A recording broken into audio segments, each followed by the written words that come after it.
I played Magneto for 50 matches in Marvel Rivals, and this is what I learned. Make sure to stick around to the end of the video where I show my stats. Okay, so first things first, Magneto carries a tremendous amount of responsibility on the battlefield, and this being my third hero played, it is pretty hard for me to utilize him to his full potential. He's also the first hero I've used with projectile-based attacks and not hit scan, so that was really weird for me at first to get used to.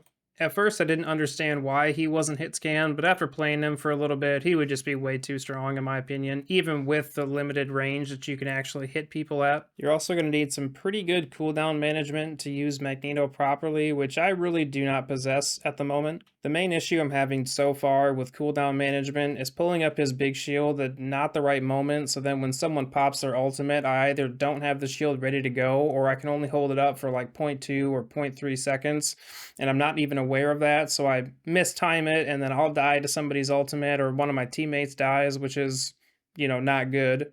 And that kind of goes back to what I was saying in the beginning, that Magneto just carries a lot of responsibility on the battlefield. There's just a lot of things you have to be aware of at any given moment, and it's pretty tough for me to keep track of all of those things. Just, I don't know, I've got less than 50 hours in this game for sure. But I will say I'm learning a ton about the game playing as Magneto. The tank role is just so incredibly different than the other two roles, and I'm kind of looking at the game in a whole new light, so to speak.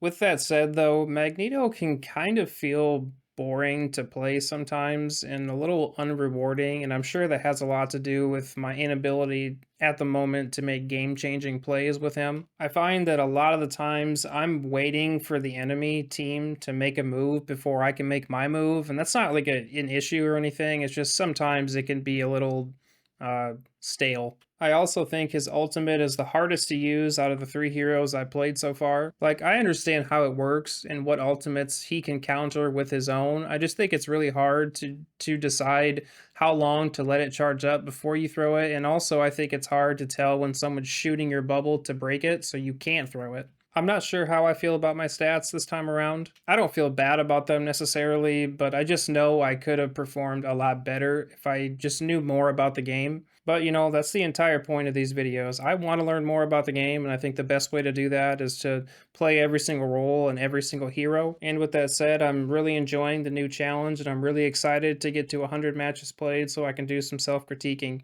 Thank you for watching, and have a good one.